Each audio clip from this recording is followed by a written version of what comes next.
Hey y'all, this battle is by Omari, back at you with another video. So in this one, I want to touch up on which Super Saiyan form makes the most sense to a Saiyan.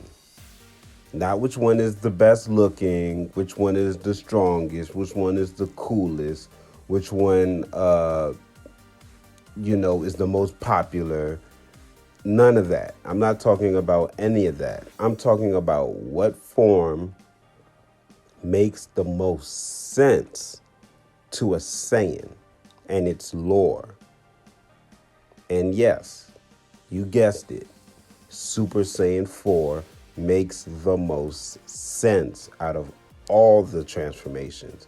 Now, don't say that I'm biased, because I'm not. Super Saiyan 4 isn't even my favorite form. My favorite transformation is Super Saiyan 3. It's always been. I mean, just how intimidating it looks.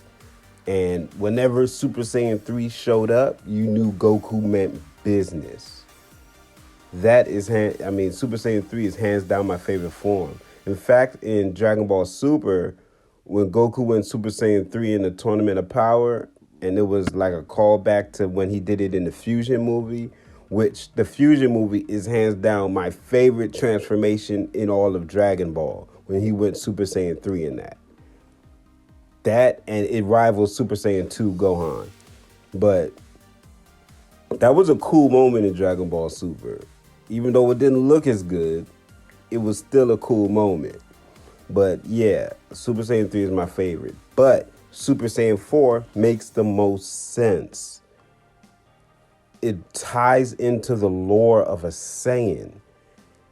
And it is achieved by controlling the power of the Uzaru.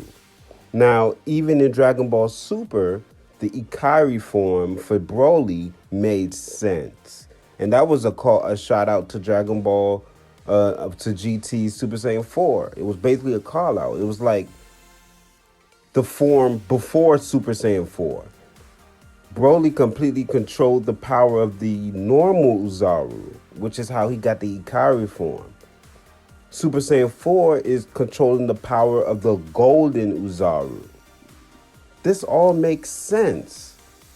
It makes sense that Goku needed his tail back, and the tail is the core potential to a Saiyan, because they're born with it.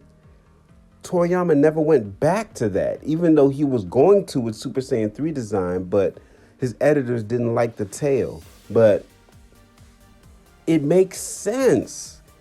People forget that Saiyans are half, or not half, but they're inbred. They have ape inside of them. People forget that because Toriyama is like he forgot it. It's not mentioned ever anymore. So for Nakatsuru to take it back to that when he designed Super Saiyan 4 was genius. It made sense. The tail makes sense to being the key potential to a Saiyan's power. Even in Dragon Ball, when Goku lost his tail and he grew it back when he was fighting the pterodactyl, I forget his name, but he said he felt so much better when he got his tail back. It makes sense. Even though the tail can be a weakness, when it gets grabbed, but you can overcome that weakness with training. And it won't be a weakness anymore. Like when Piccolo tried to grab Nappa's tail. Was it Nappa? Yeah, it was Nappa's tail. And it didn't work.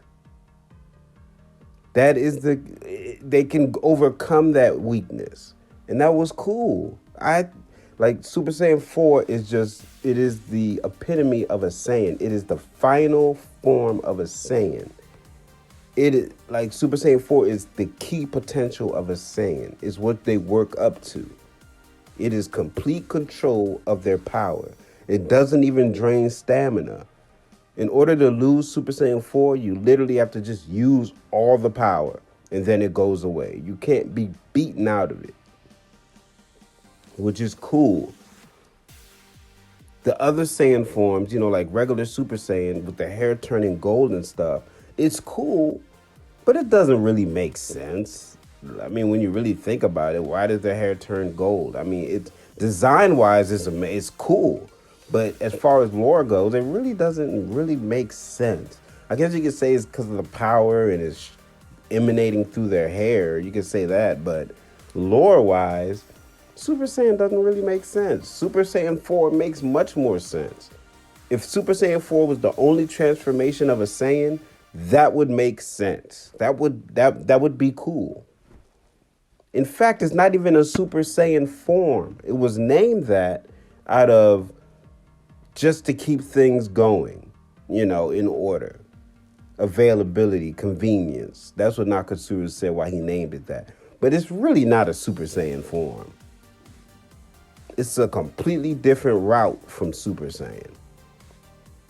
It's complete Uzaru in humanoid form. It's Uzaru, but in humanoid form. Same thing with Broly. Why he got Ikari. Uzaru power in humanoid form. Now, why he doesn't need his tail to achieve it, I can't really remember why that was explained, but I can't really remember how he was able to do that. But yeah, to me, Super Saiyan 4 makes the most sense. Let me know what y'all think about that in the comment section. See you on the next video.